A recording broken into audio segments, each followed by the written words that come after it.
Kantara chapter 1 में अलग level का धमाल होने वाला है।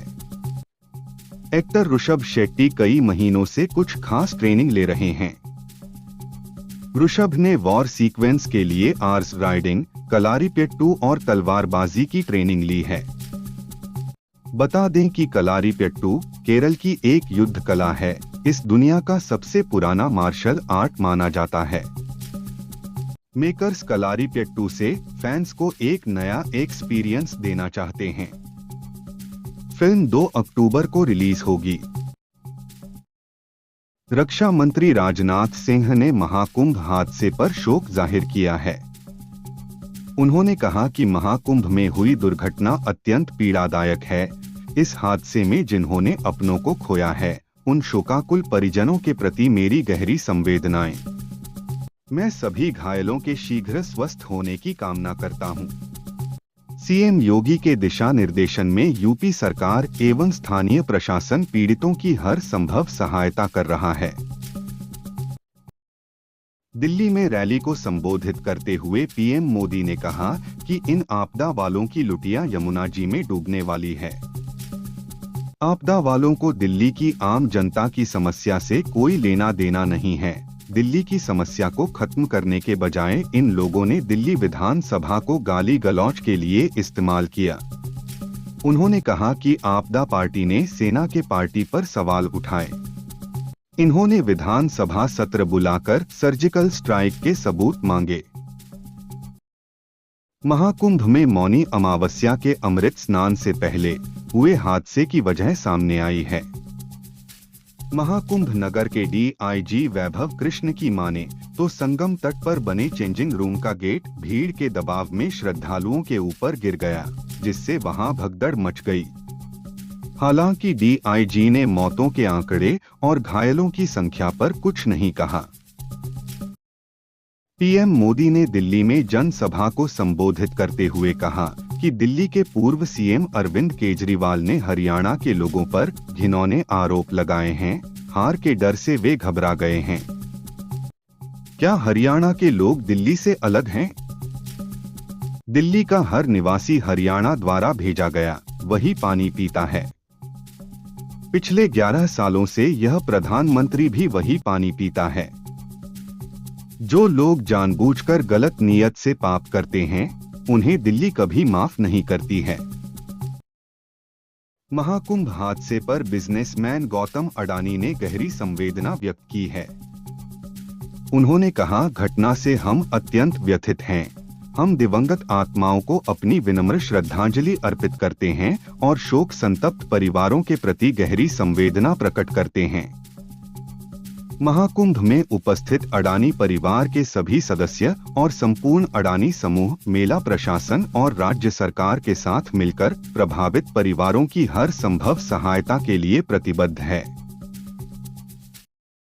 मैनपुरी जिला अस्पताल में डॉक्टर की लापरवाही से एक महिला प्रवेश कुमारी की मौत हो गई।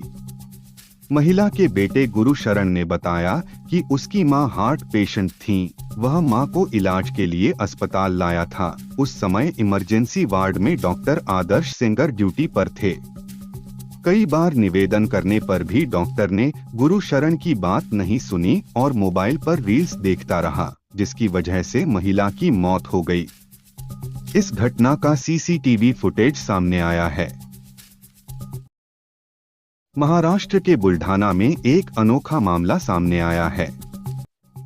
यहां एक गर्भवती महिला की सोनोग्राफी रिपोर्ट को देखकर डॉक्टर भी चौंक गए, क्योंकि महिला के गर्भ में पल रहे बच्चे के पेट में भी एक बच्चा दिख रहा है। डॉक्टरों का कहना है कि महिला की डिलीवरी के बाद बच्चे का इलाज किया जाना जरूरी है, नहीं तो उसकी ग्रोथ में दिक्कत हो सकती है। मेडिकल की भाषा में ऐसे केस को फीटस इन फीटू कहा जाता है। प्रयागराज महाकुंभ में भगदड़ की घटना के बाद सीएम योगी ने श्रद्धालुओं से खास अपील की है। सीएम ने कहा, महाकुंभ में श्रद्धालुओं की भारी भीड़ है। करीब 8-10 करोड़ श्रद्धालु इस समय प्रयागराज में मौजूद हैं। अखाड़ा मार्ग पर संगम नोज के पास कुछ श्रद्धालु बैरिकेड्स फांदकर आए थे, जिसमें कई श्रद्धालु घायल हुए हैं। सभी श्रद्धालुओं से मेरी अपील है कि अफवाह पर कोई ध्यान न दे। गोविंदा की पत्नी सुनीता आहूजा ने निजी जिंदगी और पति पर बातचीत की। उन्होंने कहा, बच्चे बड़े हो गए हैं और वो अपनी अपनी जिंदगी जी रहे हैं। मैं गोविंदा का काम संभाल रही थी, लेकिन पिछले 2 साल से उसने भी काम करना बंद कर दिया है। अब गोविंदा काम नहीं कर रहा है तो मुझे इनसिक्योरिटी है कि कहीं अफेयर न कर ले। 60 के बाद लोग सठिया जाते हैं। मैं भी अब करियर बनाना चाहती हूँ क्योंकि मुझे अकेलापन महसूस होता है। एमपी के जबलपुर स्थित नेताजी सुभाष चंद्र बोस मेडिकल कॉलेज में इंद्रजीत 66 को भर्ती कराया गया। मंगलवार को तबीयत बिगड़ी तो डॉक्टरों ने मृत घोषित कर दिया और पोस्टमार्टम का दबाव बनाया। वहीं परिजनों के पोस्टमार्टम से इनकार के बाद बिना पोस्टमार्टम मृत्यु प्रमाण पत्र जारी कर दिया गया। रास्ते में शख्स की सांसें चलने लगी, फिर उसे आईसीयू में रखा गया। सीएमओ ने लापरवाही मानी, लेकिन अभी तक कोई एक्शन नहीं लिया गया है। महाकुंभ में भगदड़ के बाद प्रयागराज से सटे 8 जिलों के बॉर्डर पर वाहनों को रोक दिया गया है। ऐसे में अखिलेश यादव ने प्रदेश के लोगों से खास अपील की है। अखिलेश ने एक्स पर लिखा, हम यूपी की दयालु जनता व स्वयंसेवी संस्थाओं से आग्रह करते हैं कि वो अपने गांव, बस्ती, शहर में जाम में फंसे श्रद्धालुओं के लिए भोजन पानी की व्यवस्था करें। सरकार को इस तरह के बड़े प्रबंधन के लिए स्वयं तैयार रहना चाहिए था। सैफ अली खान पर हमले मामले में गिरफ्तारी के बाद शरीफुल इस्लाम को मुंबई की बांद्रा कोर्ट में पेश किया गया। कोर्ट ने आरोपी को 14 दिनों की न्यायिक हिरासत में भेज दिया है। पुलिस अधिकारियों का कहना है कि उन्होंने आरोपी के खिलाफ पर्याप्त और मजबूत सबूत जुटाए हैं। अमेठी से कांग्रेस सांसद किशोरी लाल शर्मा ने एक्स पर लिखा, महाकुंभ में मौनी अमावस्या के पावन अवसर पर हुए दुर्भाग्यपूर्ण हादसे में श्रद्धालुओं की मृत्यु का समाचार अत्यंत पीड़ादायक है। ईश्वर से प्रार्थना है कि दिवंगत आत्माओं को शांति प्रदान करे। यूपी सरकार से आग्रह है कि भविष्य में किसी भी प्रकार की अनहोनी को रोकने के लिए सुरक्षा उपायों को और अधिक प्रभावी बनाया जाए। जहां एक और भारतीय उद्योगपति चाहते हैं कि कर्मचारी 70 से 90 घंटे तक काम करें, वहीं ब्रिटेन की 200 कंपनियों ने एम्प्लॉइज की हेल्थ को ध्यान में रखते हुए बड़ा फैसला लिया है। ये कंपनियां अपने कर्मचारियों के लिए 4 डेज वीक की शुरुआत करेंगी। कंपनियों का कहना है कि 5 डेज वीक पुराने जमाने की बात थी। आज के जमाने में बढ़ते तनाव के चलते 3 दिन की छुट्टी जरूरी है। मेंटल हेल्थ सही रहेगी तो प्रोडक्टिविटी बढ़ेगी। महाराष्ट्र सरकार में मंत्री नितेश राणे ने बुर्का को लेकर बड़ा बयान दिया है। उन्होंने कहा कि किसी भी परीक्षा केंद्र में बुर्का पहनकर प्रवेश न दिया जाए। राणे ने इसको लेकर राज्य शिक्षा मंत्री दादा भुसे को पत्र लिखा है। उनका कहना है कि 10वीं और 12वीं की राज्य परीक्षाओं में बुर्का पर बैन लगाया जाना चाहिए। इलाहाबाद हाई कोर्ट ने रेप केस में सीतापुर से कांग्रेस सांसद राकेश राठौर की अंतरिम जमानत याचिका खारिज कर दी है। इससे पहले सीतापुर की एमपी एमएलए कोर्ट ने राकेश की अंतरिम जमानत याचिका खारिज कर दी थी। इसके बाद सांसद ने हाई कोर्ट की शरण ली थी।